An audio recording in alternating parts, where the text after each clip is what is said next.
We have a lot of problems with death here, unexplainable deaths.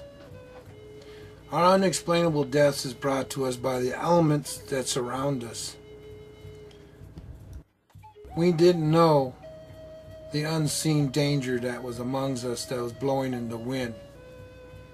The U.S. government many years ago, when they were in search of more power and more strength and new weapons, they pulled up from the earth a mineral called uranium. Uranium and its debris has harmed a lot of Indian nations. We have piles of it outside of a place called Tuba City. A government put it there, fenced in to blow in the wind with nothing but sprinklers to hold it down. This is what the government calls cleaning up behind themselves. I don't call it cleaning up, I call it cover up. They didn't even do a good job of it. They did a poor job of it. The dust blows still to this day into the town and our surrounding homesteads around that area. People are being born deformed, losing their hair. They're having breast cancer, bone cancer, skin cancer, all different types of things. People work at the mines. Some of them come back with black lung working at the coal mines. Everybody is in search of survival. Doing these things, living around these things, the U.S. government finally had to face a fact when there were too many people passing away from cancer, from being poisoned by the waters, being contaminated by the uranium. When you have fish that has 3 eyeballs and fish that don't look right like they're supposed to, animals born with extra legs and double heads and 5 or 6 horns on a sheep, these aren't things that nature put out there. These are man-made problems that we've created by putting our trust in politicians that sit in the White House that say, go ahead and do this. It's on Indian land. They're only Indians. Well, this only Indian thing has been treated to us like that whenever the government wanted something. They never clean up behind themselves. They leave their debris. And who pays for it but the people that live amongst it, around it? Now, if they were to take these pilings and put them in the front yard of the White House and put sprinklers on it, and next thing you know, everybody started losing their hair. Next thing you know, people started getting cancer and losing their breast and having lymph nodes and having sores unexplainable, blindness. Maybe they would do something about it if it happened to somebody in the White House.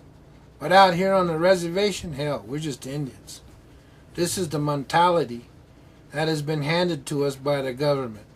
If they thought of us like family, maybe they would respect us and take better care of us. We're a subject to whatever the government does to us. They call it law. They call it don't trespass. The land now belongs to us.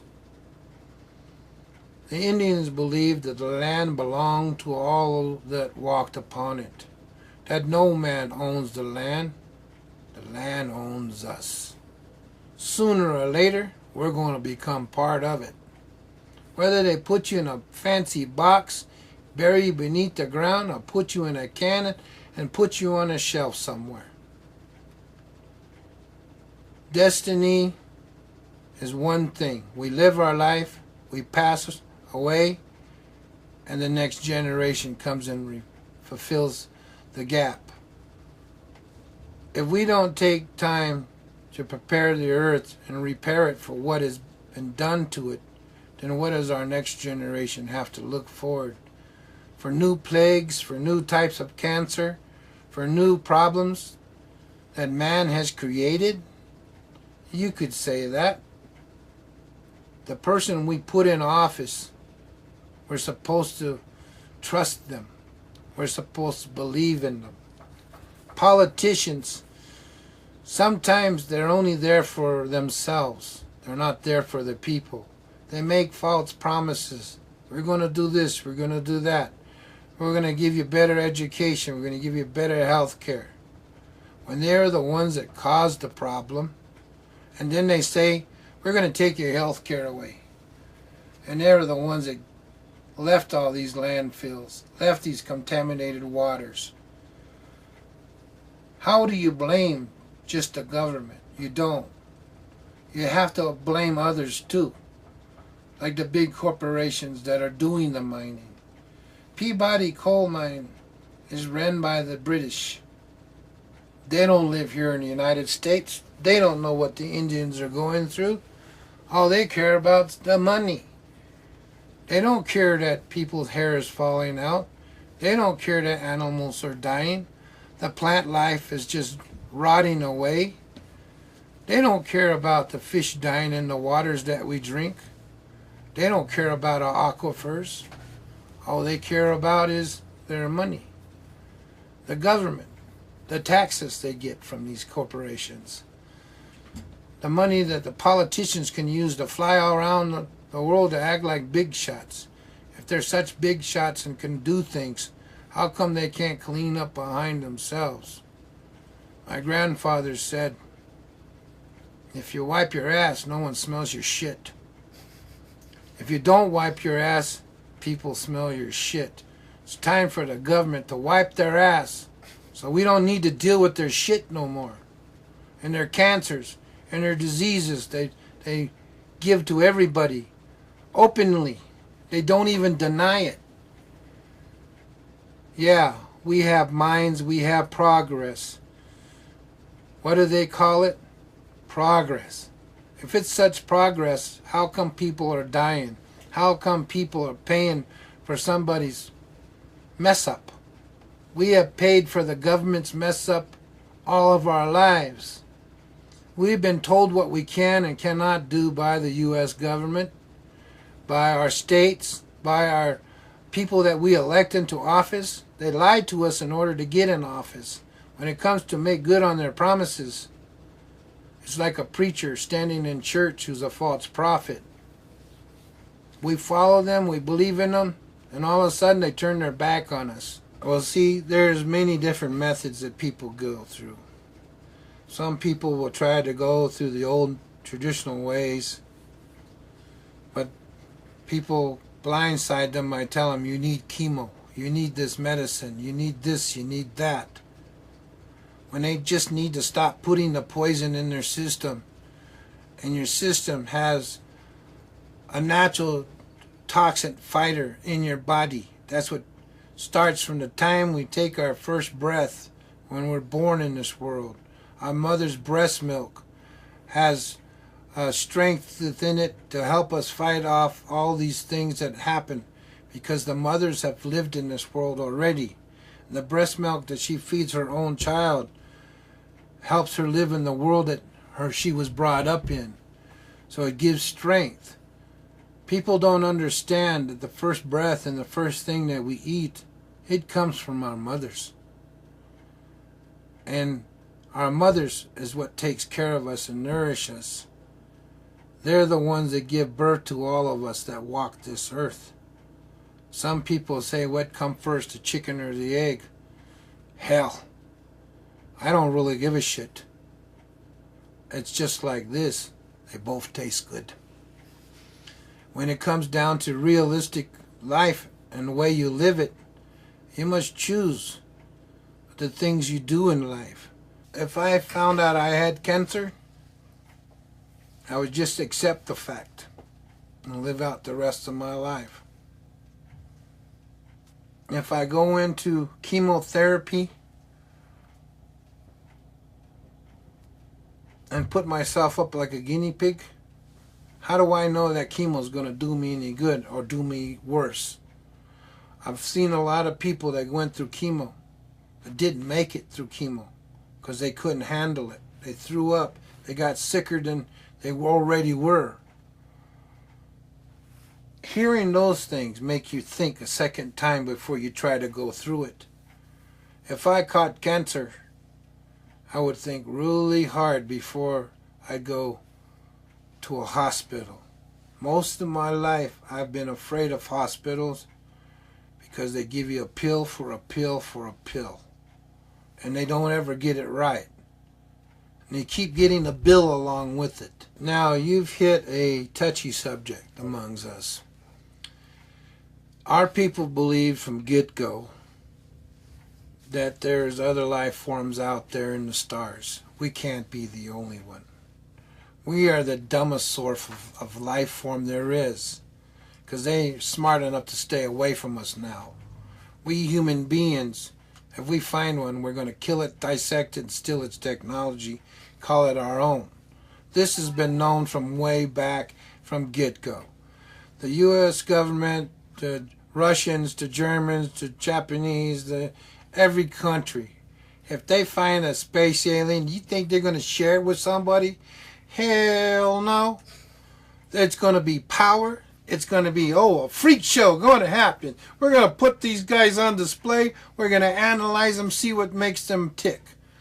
Well, in Hopi, they say that a fiery ball came from another world and opened up the earth.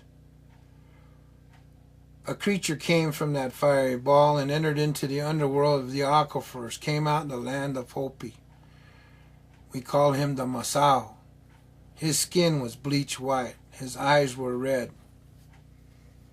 People didn't understand him, so they hunted him like an animal. But when the Pueblos found him, they were looking for water. He knew that these Pueblos came, the different clans came to him in peace. All they wanted to do was survive, to plant their corn, to plant their food. We didn't want to be nomadics. We wanted to be stable and live in one place. So the mesas began to form.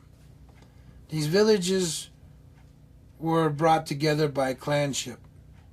Certain clans lived in certain areas. And when we started having problems with invaders coming in, the Tewas came in to help us. The star people that we talk about, the visions of the stars, has to do with Orion's belt. All these people that came later on in life came to us for answers, for questions, in search of riches, a lot of things. Our religion was told that we believe in demons and devils. No, they're spirits of things that exist. They're our children's heroes. To us, they teach us valuable things about what's going to happen.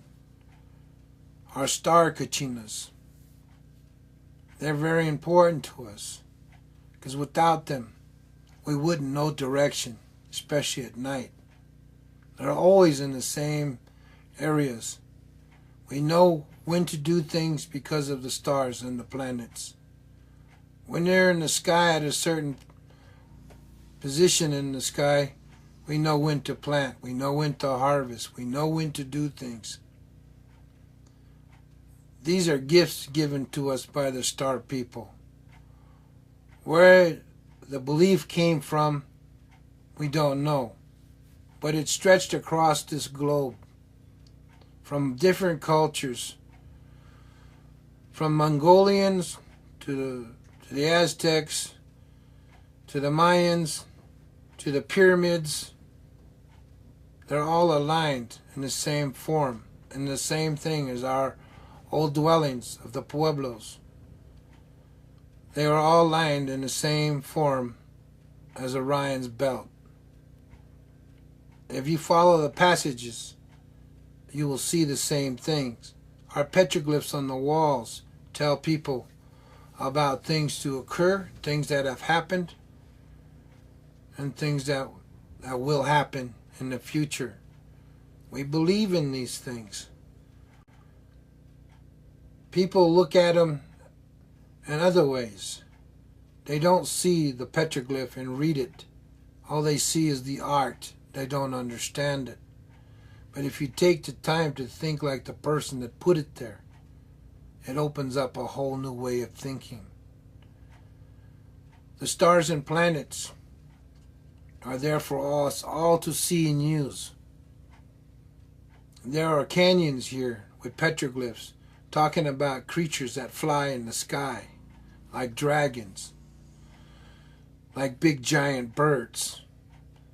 Even human beings called birdmen with wings, with birds upon the top of their heads. Spirits, bodies that look like diamonds, shape of stars that come from other worlds. These creatures came to us to give us their knowledge and their abilities, their technology. What do? We use them to fight and kill one another. We don't use them for the better good of man. We use them to destroy man. Do you think they want to come back and teach us any more? I don't think so. Because we have not done good with what they gave us already. All we've used them for is to fight one another, not to learn new things. The star people wanted us to learn how to work together, not against one another. How did life itself get here on this planet?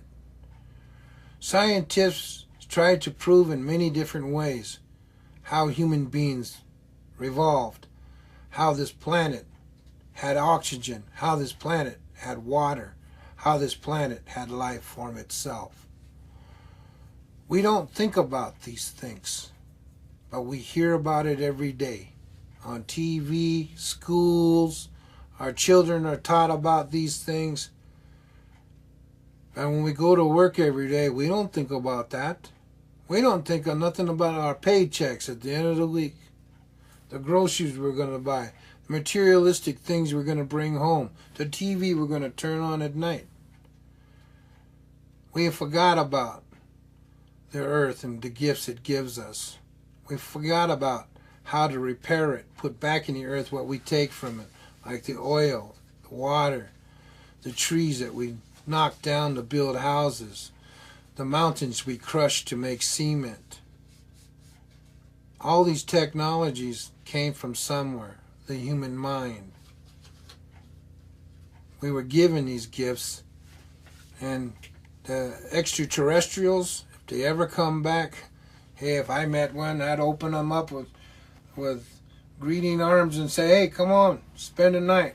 Try some of our foods. Welcome. Yes, Lord, my camaraderie, and make yourself at home. This is Hopi land, land of the peaceful people. We mean you no harm. We don't have a leader, but you're welcome. Take me to your leader, like the old movie said. That's bullshit. If they get taken to one of our leaders, they get put in a jar.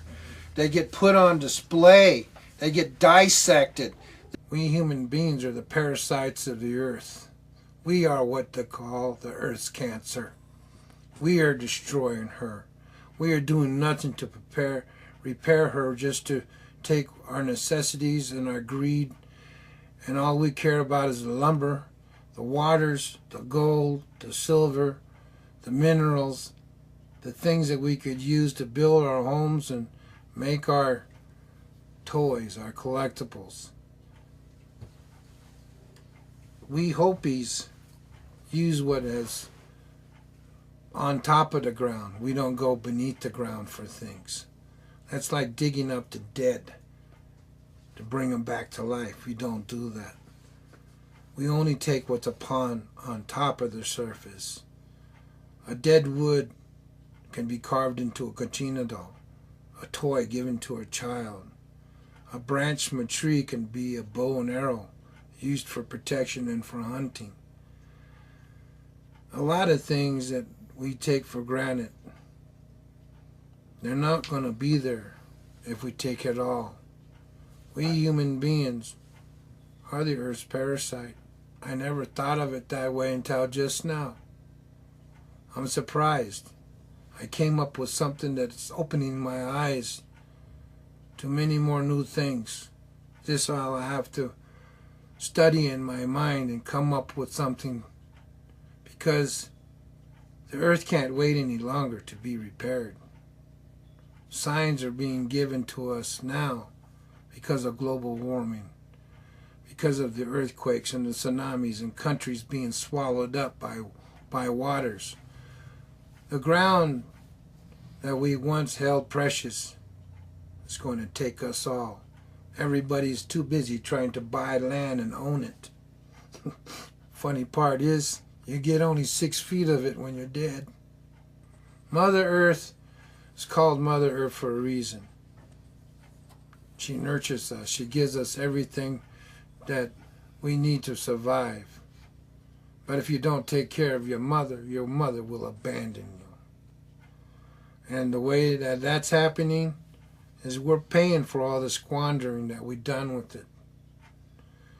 New York City is having attacks with bad weather. So's Florida. So's the places in the bayous. The water's coming up. The animals are changing. The animals are dying off because of the contaminations in the waters. We have the wrong people in charge, and if you look back in history, you guys had it right. When the white man came over, we should have adopted your ways, because you appreciated and respected Mother Earth, and the white man didn't. Of course, he's run by who? The Illuminati, the Queen, the 1%, the elite. So again, the evil has run the world since the beginning of time, more or less. Is there anything in the Hopi prophecy, like in some religions, where eventually good will win over evil? Okay, you say the Queen this and that, but churches had a lot of influence in it too. Okay, because a lot of royalty decided that if the churches were going to get powerful, we're going to get rid of the Christians. In the day of the Roman, they tried to do just that. They tried to kill all the Christians. They wanted to kill all the babies. And one survived. And that one changed the world. Why? Because he grew up to become a warrior, to fight for those that passed. Jews were treated real bad in the wars because they were figured like lowlifes. To me, why should people be labeled? We're human beings. I mean, shoot, I don't care what people are, as long as I can talk to them, shake their hands, and say, my friend, let's eat. You know, it has nothing to do with color, skin, or religion, or anything else like that. It has to do with just getting along with one another. And if people did come to the United States, to the land of the Indians as they knew it when they first got here, and learn to adapt our ways, they would be farmers. They would be simple people living from the earth, not having to exploit the earth and take out all it can and look for riches and diamonds and gold. And we're too fixated on riches. We're too fixated on power, having the biggest house, the fanciest car, when none of it makes any difference. If you eat and you wake up in the morning, consider yourself fortunate, because there's a lot of people out there that went to bed with an empty stomach. There's a lot of people out there that don't have what everybody else has. They don't take from the earth the way aggressive people will. Well, those prophecy says, if you go into your computers and you hit up Hopi prophecies, you'll hear many different interpretations. But they said that when the fifth world comes and it comes time to replant the earth, the long-haired ones would come from all over to help replant this earth. And you know who the long-haired ones are? Hippies. That's who we Hopis believe, that the hippies will come to help replenish the earth because they're closest to it. Peace, love. They're not into war. They're not into battle. They're into ecology, saving the earth, existing in peace and harmony, the way we were.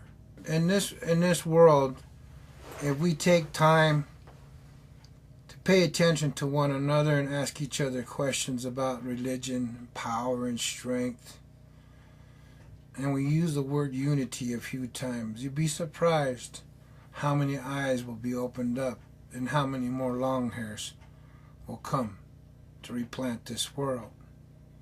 We forgot how to be flower children and be close to the earth.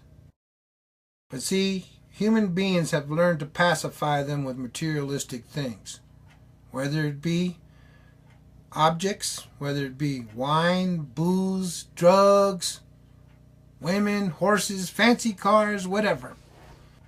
Human beings, the human race, hey, we're good at being destroyers. But we could be good at one other thing, preserving and working together and looking to other worlds. Because sooner or later we're going to outlive this one. And if we don't put our heads together now to explore the space and to travel to other places, we're going to outlive this earth. We're going to kill her dead. We're going to destroy her. I'd like to see us move on to other worlds and other planets and let her live so she could be there for millions of more years. The blue star is the earth. May she live for all eternity. For human beings don't mean to destroy her. I say back through time, the ancestors hand down the folklore and the stories of our people, as well as the healing methods. They are like family remedies that can be found in the sticks of the Appalachians. The way that the hillbillies did things is the same way us Indians did things. We used the land and the herbs to cure our people. From grandfather, father to son, these have been told.